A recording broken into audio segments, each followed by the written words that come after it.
네, 여러분 반갑습니다. 경기지도사 이노경입니다. 대학 강의 이제 중간고사, 기말고사 끝나고, 기말 시험 문제 출제하고, 또 채점하고, 그 다음에 평가하고, 그 다음에 전사 입력까지 해야 되니까 좀 복잡하더라고요. 요즘은 옛날에 제가 다닐 때는 시험 치면 간단했지 않습니까? 입력하는 게. 지금은 좀 복잡해요. 중간고사 30%, 기말고사 30%, 출석 점수 20%, 수업 태도 20% 이걸 환산을 다 해서 넣어야 되니까 복잡합니다. 하여튼 그런 거 좀 한다고 조금 좀 바빴고 개인적으로 약간 일이 있었습니다. 자, 이번 시간에는 이제 경호학 제 마지막 장입니다. 경호 환경입니다. 자, 경호 환경을 하기 전에 오늘의 명언, 행복은 성적순이 아닐지 몰라도 성공은 성적순이다. 이런 걸 여러분한테 한번 좀 간단히 말씀드리고 싶습니다. 제가 한 60년 가까이 살아보니까 돈이 많다고 꼭 행복한 건 아니더라고요. 또 지위가 높다고 꼭 행복한 건 아니더라고요. 그래서 행복이라는 것은 사람마다 다 기준이 다른데, 그래서 이 성적이 높다, 서울대를 갔다, 연대 고대를 갔다, 사회적 지위가 높다, 돈이 많다, 그거 행복하고 비례하지 않더라고요. 그런데 이 대체로 성공은 성적순이 일단 맞다고 봐야 될 것 같아요. 자, 여러분 지금 경기도사 공부하고 있지 않습니까? 자, 540명을 뽑는데 동점자를 포함해서 한 560, 70명 뽑는다고 쳤을 때, 만일에 이제 원래 570명을 뽑는데 570등으로 된 사람하고 571등으로 떨어진 사람하고, 그 등수는 한 개 차이지만 점수는 한 문제 차이겠죠. 그렇지만 떨어진 사람은 굉장히 나 시험에 떨어졌다, 굉장히 안타까워하지만 안타까워할 것이고, 합격한 사람은 정말 나는 운이 좋다, 나 성공했다, 이렇게 생각할 거죠. 그러니까 여러분 일단은 시험이라든가 자격증 이런 것들은 높은 점수를 받고 봐야 됩니다. 일단 합격하고 봐야 됩니다. 그래서 성공했다고 볼 수 있죠. 물론 경기도사 시험에 합격했다 해가지고 행복이 보장되는 것은 아닙니다. 행복할 가능성은 조금 높아졌지만 그렇다고 반드시 행복한 것은 아니에요. 그렇지만 성공했다, 안 했다 하는 것은 성적이 또는 어떤 필요한 점수에 도달을 해야 됩니다. 합격을 해야 되는 거죠. 그래서 일단 여러분 시험에 응시를 하고 자격증 따려고 마음먹었으니까 일단은 무조건 합격을 하는 걸 목표를 두고 해야 됩니다. 그것이 여러분 취업으로 연결될 수도 있고 안 될 수도 있지만, 그런 건 둘째치고 여러분의 능력도 테스트 해보고 자존심도 한번 여러분 생각해 봐야 되고, 합격하면 여러분 자존심이 높아지죠. 자부심이 생깁니다.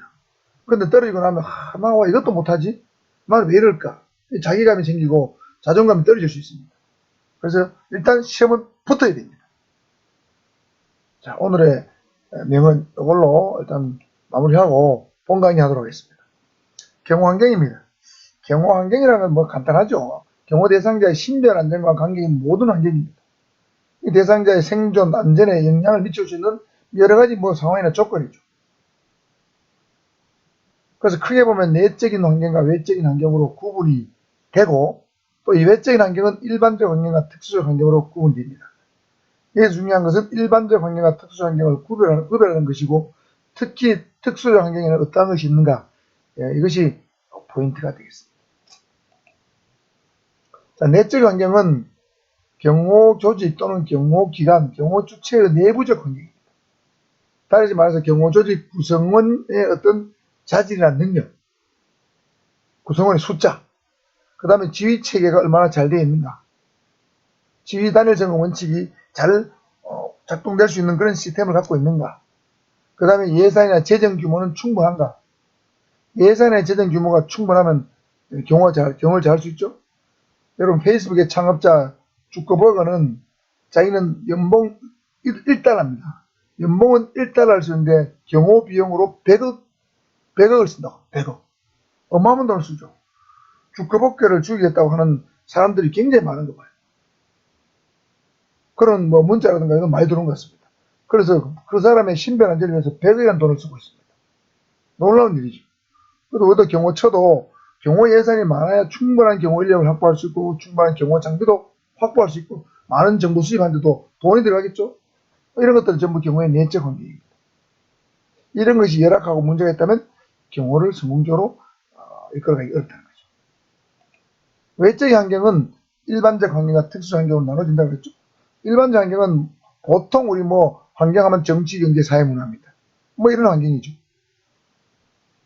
조금 세부적으로 살펴보면 경제 발전은 우리나라는 지금 박정희 대통령 이후에 경제가 오개낸 기획과 극경한 산업화를 통해서 많은 성장을 이뤘습니다. 지금 국민소득은 약 3만 5천 불을 이뤘죠. 그렇지만 그의 어떤 부작용 내지 반작용으로 경제의 격차, 빈익빈 부익 현상이 심화되었습니다. 가진 자는 많이 갖고 없는 자는 너무 강하고 점점 그런 현상이 지금 가중되고 있죠. 그래서 없는 사람은 가진 자에 대한 어떤 불만 이런 것이 굉장히 많습니다. 그런 것이 정부에 대한 불만도 나타날 수 있습니다. 통치권자에 대한 어떤 불만도 나타날 수 있습니다. 그 다음에 집단이기주의죠. 우리 사회는 집단이기주의에 지금 완전히 매몰되어 있는 것 같아요. 내가 속한 조직의 이익을 최우선시하는 그런 어떤 분위기가 만연되어 있는 것 같습니다. 그래서 자기들 이익 관찰이 안 되면 전부 다 데모를 하죠. 뭐 1인 시위라든 집단 시위라든 간에 길거리를 나갑니다. 적당한 어떤 대화 타협으로 문제를 해결하기보다는 길거리 나가서 으쌰으쌰 하는 게 많죠. 그 다음에 국가 권력에 대한 어떤 반발이 굉장히 많습니다.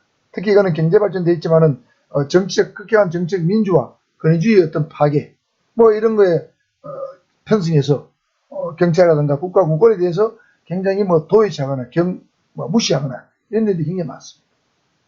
공권력 우습게 한다는 것은 경호처라든가 경찰의 경호 업무에 대해서도 불신을 갖거나 불만을 갖거나 반발하는 국민들이 많이 있다는 얘기죠. 그런 것들 다 경호환경을 악화시킵니다. 그 다음에 과학기술의 발전입니다. 우리 사회가 전반적으로 엄청난 과학기술의 발전을 이루었죠. 이 과학기술의 발전은 예를 들어 테러 조직이라든가 경호 위의 조직에도 들어가는 거죠. 이 사람들도 이런 과학기술을 응용한 어떤 장비 이런 것들을 만들어내는 거죠. 이런 장비와 기술이 있다면 테러의 성공 가능성이 높아지는 거죠. 자, 미국이 지난번에 이란의 어떤 군사 지도자를 무인 공격기로 무인 드론을 해가지고 공격해서 죽였죠. 역으로 얘기한다면 테러 조직, 암살 조직이 공격용 드론을 이용해서 대통령이라든가 중요인에 대해서도 공격할 수 있다는 거죠. 그 다음에 정보화 시대입니다. 인터넷, IT 기술의 발달. 특히 우리나라가 인터넷이나 IT 기술이 세계 최고로 발달한 나라라고 하는데, 그러다 보니까 대상자의 일투족들이 다 노출됩니다. 언론 매체의 발달, 이런 것도 관계가 있겠죠.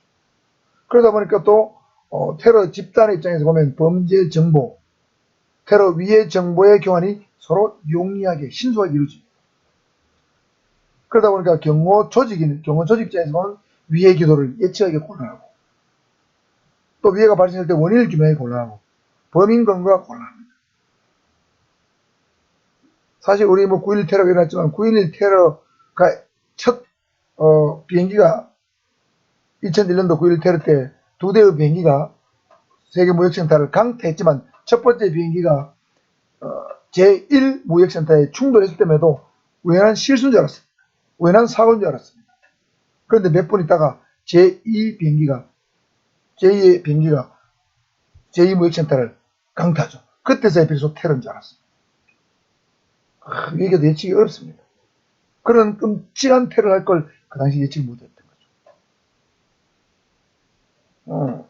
그렇습니다. 그 다음에 사회구조나 국민의식의 변화가 큽니다. 우리 과거에는 공동체, 즉 집단주의, 그죠? 조직의 이익을 우선시하는 공동의식이 굉장히 컸습니다. 개인보다는 조직 우선시했죠. 그 다음에 팀워크주의, 협력주의, 다른 사람과 팀을 이뤄서 뭔가 어떤 성과를 만들어내는 이런 것이 우리 전통사회의 어떤 미덕이었다면 지금은 개인주의나 이기주의가 만연해 있고 집단의 이익보다는 나의 이익을 더 우선시하죠. 그 다음에 님비현상 같은 게 굉장히 심화되어 있습니다. 그래서 우리 집 앞에는 원자력 발전소, 쓰레기 폐리, 매립장, 핵폐기물 처리장 이런 거 설치 안 된다. 이런 거 반대해서 집단이 하러 나오는 거죠. 이런 것들도 결국에는 정부적인 어떤 범정부에 대한 불만이 될 수 있겠죠. 대통령에 대한 불만, 총리에 대한 불만으로 이어질 수 있습니다. 그 다음에 대도시 형성도 상당히 문제죠. 대도시 형성되면서 고층 건물이 많이 생겼어요. 고층 건물에서 위에서 아래로 어떤 저격용충이라든가 폭발물을 투척하거나 저격이 좋아졌죠. 위의 기도의 성공 가능성이 매우 높아졌습니다. 그 다음에 글로벌 시대죠. 글로벌 시대다 보니까 테러 조직도 글로벌화되고 있어요. 국경이 없는 범죄, 국경을 넘나드는 범죄, 범죄가 광역과 국제되고 있는 거죠. 테러 조직이나 범죄 조직은 광역과 국제되고 있는데 경호기관의 경찰기관이 서로 국제적으로 연대가 잘 되느냐? 하게 하고 있지만 그렇게 쉽게 잘 안 됩니다. 그래서 통제력이 약화됐다는 거죠. 경호 환경이 약화되고 있는 거죠. 그 다음에 냉정체계가 붕괴되고 신경제 질서가 확립되었다는 거죠. 냉전시대라는 것은 뭐냐면 주로 1917년도에 레닌이 마르크스의 레닌이 공산주의를 바탕으로 해서 소련은 공산주의 국가를 최초로 만들었죠. 그 이후에 자유주의와 공산주의 이념 대립이, 즉 이데올로기 대립이 굉장히 심화되었습니다. 그것이 30년대, 40년대, 50년대, 60년대 거치면서 극대화되었다가 70년대, 80년대 들면서 조금 수그러들었지만 마지막으로 수그러든 것은 소련의 붕괴입니다. 1991년도에 소련이 붕괴되면서 냉전시대는 붕괴되었습니다. 냉전체제, 자유주의와 공산주의의 대립은 끝이 났다고 보통 그렇게 평가합니다. 이데올로기 갈등 시대였죠. 그 이데올로기 갈등을 지금은 지역경제주의가 대체했습니다. 국제경제 블록을 만들었어. 지역경제주의, 지역별로, 세계 전체적으로 지역별로 어떤 자기 지역의 경제를 가장 우선시하는 그런 이념이 경제로 대체되었죠. 국제경제블록에는 예를 들면 유럽연합 같은 거, 나프타, 북미 자유연합이죠. 그래서 EU라든가 나프타는 자기들끼리 경제훈련 중에서 관세도 없애고 말이죠.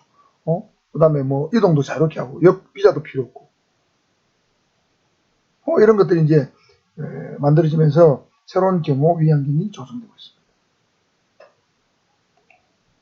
특수적 환경은 두 가지로 볼 수 있습니다.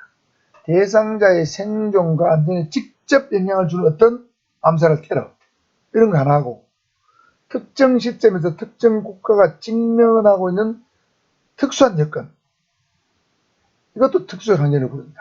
암살, 테러 플러스 특정 국가가 직면하고 있는 특수한 환경이나 여건, 조건, 이걸 두 가지를 특수적 환경으로 봅니다. 예를 들면 케네디 대통령 암살, 9.11 테러, 이런 것은 암살과 테러죠. 대상자의 신변에 직접 영향을 줄 수 있습니다. 만일에 9.11 테러 당시에 미국의 대통령이 이 건물에 있었다면, 세계모식센터에 있었다면 죽었겠죠. 그렇습니다. 여러분, 유격전이 뭔지 알죠? 유격전은 게릴라전을 말합니다. 약한 부대가, 약한 전력을 가진 사람이 강한 전력을 가진 사람을 상대하기 쉬운 방법이 유격전입니다. 낮에는 숨어 있다가 밤에만 공격하고, 낮에는 숨고 또 밤에 공격하고, 기습 공격하는 거죠. 그리고는 퇴각하고 사라집니다. 중국의 모택동, 베트남 전쟁 당시에 중국의 중국하고 베트남에서는 유격전에 아주 능했습니다. 그래서 우리나라 파월이죠. 파월 군인들도 유격전에 많이 생겼어요. 미군하고 한국군이 베트콩의 유격전에 굉장히 많이 생겼습니다. 베트남에 구찌라는 곳에 가면 그 베트콩들이 땅속에 굴을 파가지고 개미굴처럼 파가지고 그래서 숨어 있다가 미군이나 한국군이 지나가면 뒤에서 공격 파방 하고는 땅굴로 숨어보는 거예요. 그러면 위에서 표가 안 납니다.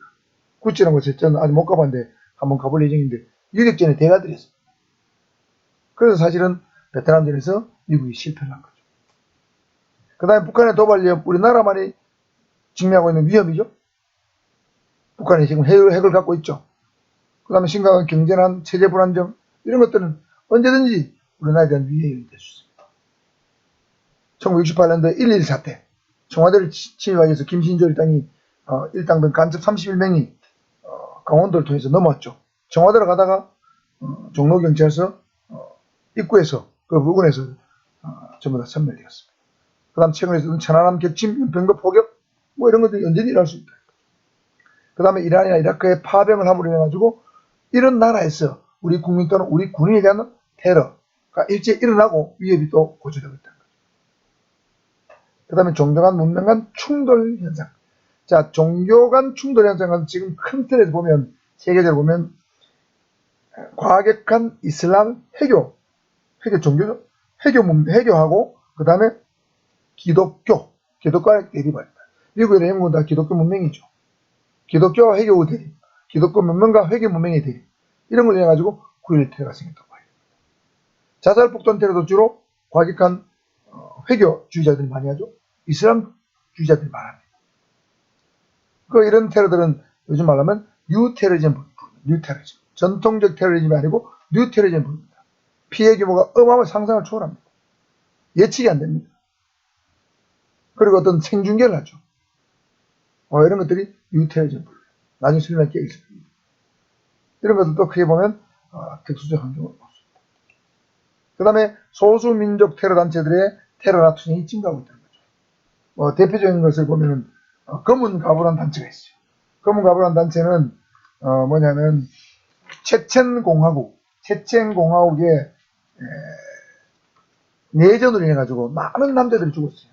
죽고 나니까 그 과부들이 많아졌습니다. 그 과부들이 테러 단체를 만들어 가지고 뭐 뱃속에다가 말이죠, 옷속에다가 폭탄들이 들어오고 버스에 올라타고는 자폭하는 거예요. 뭐 이런 것을 검은 가부라고 합니다. 테러 단체 검은 가부. 그 다음에 뭐 타밀 타이거라는 소수민족 테러 단체도 있습니다. 이건 스리랑카의 테러 단체입니다. 스리랑카는 소수민족인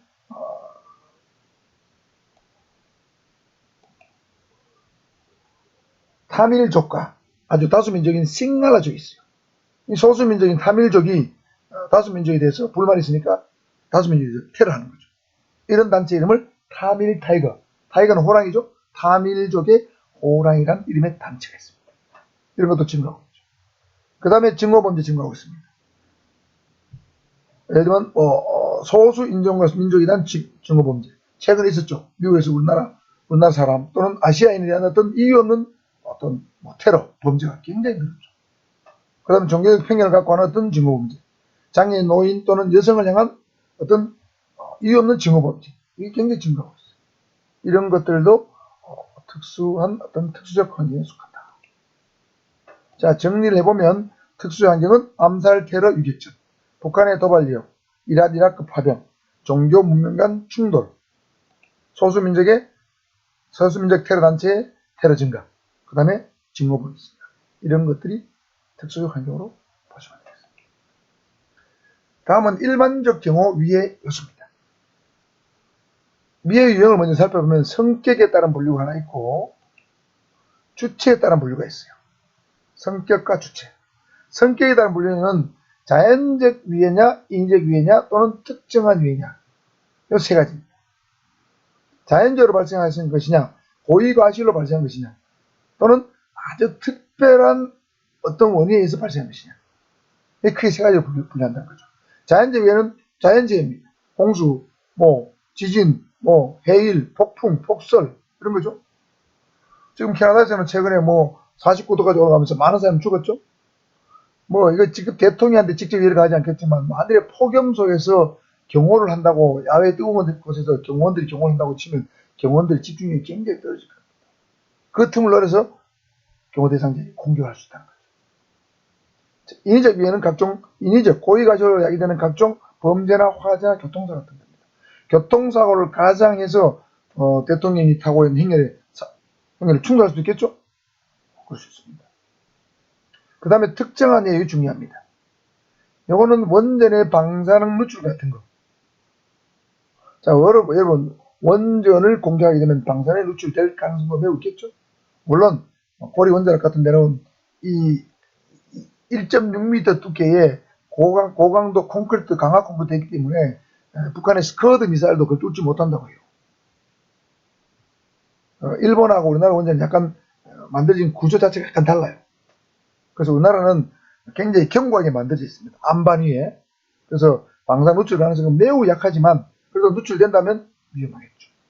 그 다음에 각종 화학공장의 화재 또는 폭발이 나는 가스 누출 이런 것들은 굉장히 위험합니다.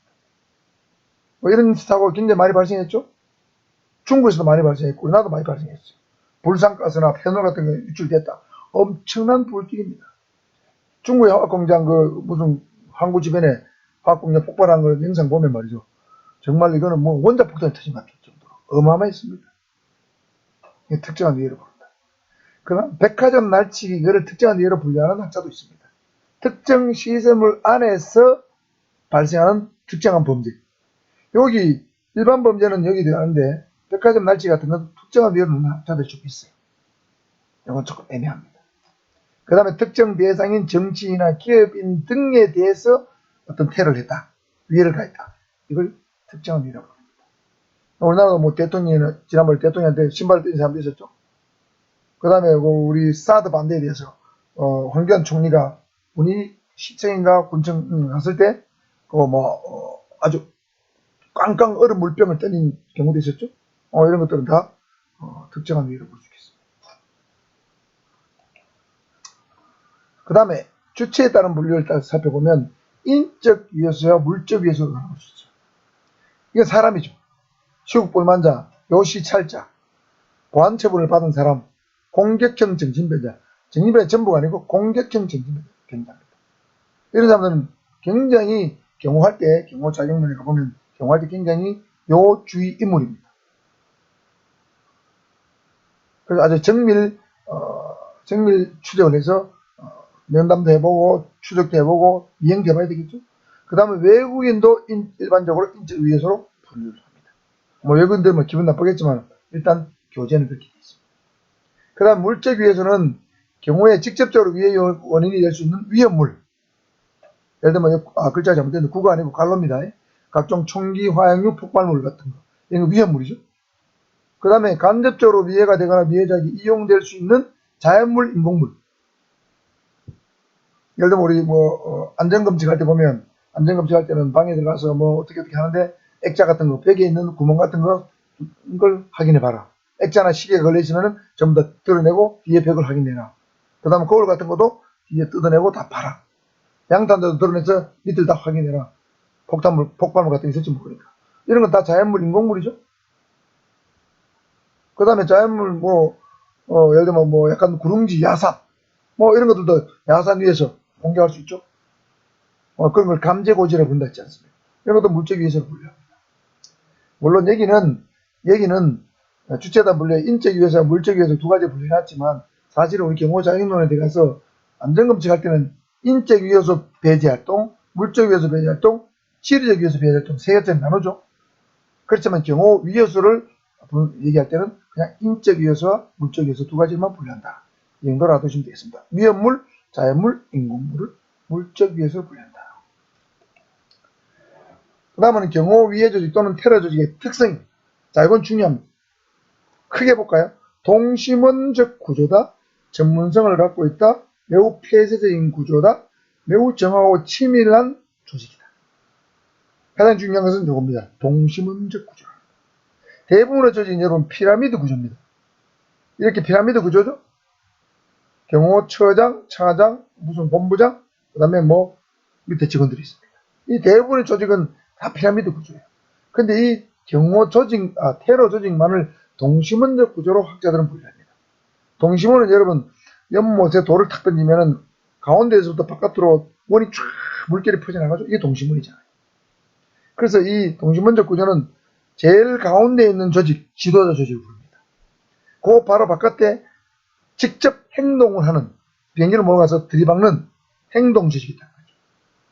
그 다음에 그 바깥에 직접적 지원 조직이 있고, 그 바깥에는 전문적 지원 조직이 있고, 또 그 바깥에는 수동적 지원 조직이 있고, 제일 바깥에는 적극적 지원 조직이 있다는 거죠. 이렇게 분류한 경호 조직, 테러 조직이 이렇게 구성되어 있다는 거죠. 그래서 순서대로 지, 행, 직, 전, 수, 적 순서가 됩니다. 아직 시험에 나온 적은 없지만 경호 테러 조직을 동심원적 구조로 봤을 때 가운데에서도 바깥으로 조직의 순서를 가장 올바르게 나열하면서 이런 문제를 낸다면 무조건 해야 되죠. 지행, 직전, 수적입니다. 두 번째는 전문성입니다. 경호 조직도 전문성을 당연히 갖고 있지만 테러 조직도 역시 첨단 기술과 과학 발달로 전문성을 갖게 되었다. 그 다음에 매우 폐쇄적인 구조죠. 경호 조직도 폐쇄적인 구조고 테러 조직도 폐쇄적인 구조입니다. 왜? 테러 조직, IS, 알카에다 조직의 내부가 어딘지 알기 어렵습니다. 몰라야 되죠. 수교가 어디 있는지, 그 다음에 행동 조직이 어디 있는지, 직접 지원 조직이 어디 있는지, 누군지 몰라야 되죠. 그래야 테러 성공할 가능성이 없어요. 그 다음에 정확 치밀성입니다. 자, 이 테러 조직도 매우 치밀한 계획과 정확한 어떤 행동, 액션을 통해서 성공 가능성을 높이는 거죠. 대표적인 9.11 테러입니다. 비행기를 2001년도 9월 11일 날 비행기를 여러분 4대를 거의 동시에 납치했습니다. 그 중에 2대가 세계무역센터를 강퇴했고, 한 대는 국방부 펜타곤 건물을 강퇴했고, 한 대는 비행기 안에서 테러 조직과 승객 간에 격투가 벌어져가지고 격투 중에 대서양으로 출하해서 저는 사망했습니다.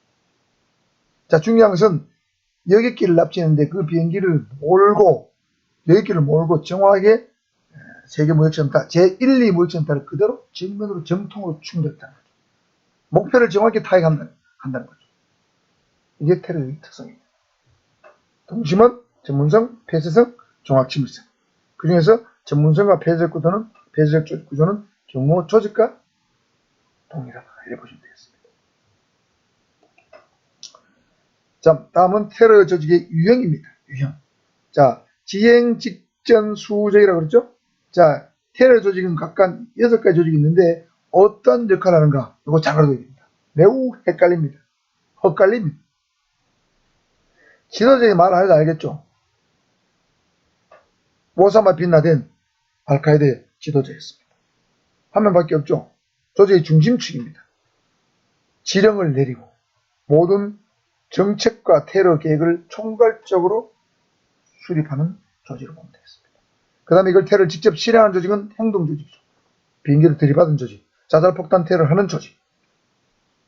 그 다음에 자, 직접 지원 조직은 뭐냐면 각종 요원을 훈련시키고 무기나 탄약이나 차량을 지원해주고 폭발물을 지원해주면서 폭발물 설치 지원까지 해주는 걸 말합니다. 그러니까 각종 지원 업무와 요원 훈련 업무죠. 이런 것이 직접 지원 조직입니다. 훈련하려고 하면 또 교관 요원이 필요하겠죠. 무기 탄약 차량 지원이니까 무기 탄약과 뭐 어떤 실을 수 있는 어떤 차량 같은 거. 그죠? 폭발물 설치 지원. 폭발물 전문 설치 요원들을 지원해 주겠죠. 그 다음에 전문적 지원 조직은 매우 전문성을 요하는 겁니다. 볼까요? 테러에 하기 위해서는 정보를 철저히 수집해야 됩니다. 테러의 성공을 높이기 위해서는. 그러니까 정확한 정보를 수집해야 되죠. 대상자가 몇 월 며칠 몇 시 몇 분에 어디 있을 것인지, 경호원들은 어떠한 장비를 가지고 몇 명이나 배치될 것인지 이거 알아야 되겠죠? 이 정보 수집입니다. 고도의 전문성을 요합니다. 그 다음에 의료 지원입니다. 예를 들면 테러 요원들이 테러하다가 많이 다쳤다. 그러면 정확한 처치가 이루어져야 되겠죠. 의료 지원입니다. 부상이 발생할 가능성은 없죠. 의사들은 전문직이죠. 정보 수집 전문가입니다. 국가정보원, 경찰정보원 전문가들입니다. 그 다음에 테러범을 은닉하는 거. 테러하고 나면 도망을 했죠. 도망간 사람을 아주 기술적으로 은닉을 해서 추적하지 못하도록 해야 됩니다. 물론 미국에서는 9.11 테러의 주범을 차단해서 오사마 빈 라덴을 1년인가 10년 정도 추해, 10년 정도 추해서 결국 죽였습니다. 추적하는데 10년 걸렸어요. 자, 이것도 은닉도 굉장히 전문성을 요한다. 그 다음에 수동적 지원 조직은 글자 그대로 수동적입니다. 겉으로는 드러나지 않고 뭔가 수동적으로 좀 소극적으로 따라한다는 의미죠. 자, 이번 다수의 위력 구성을 지원한다. 이 말이 좀 어려운데 무슨 말이냐면 테러를 약간 미화하거나 폭력을 미화하는 그러던 데모라든가 시위를 한다고 가정하거나 뭐 그러면 그 시위대에 사람들을 보내가지고 지원해 주는 거죠.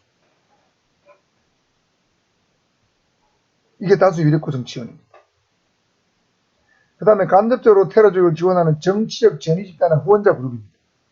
예를 들면 폭력이나 테러를 은연중에 미화하는 정치적 전위 집단이 있습니다. 폭력을 선동하는 집단이 있을 수 있습니다. 그 다음 그걸 후원하는 사람도 있겠죠. 그러면 전면에 잘 안 나타납니다. 은연중에 도와준 사람들이죠. 위력 구성 지원, 전위 집단 후원자는 수동적 지원 조직이라고 합니다. 그 다음에 적극적 지원 조직은 뭐냐면 그야말로 매우 적극성을 띠고 있습니다. 자, 여러분 뭔가를 적극적으로 지원해 주려면 제일 중요한 건 2가지입니다.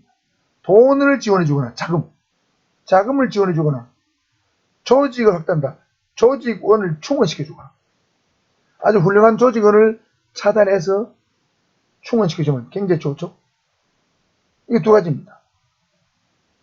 여러분 대통령 선거를 하면 핵심이 조직과 돈이죠.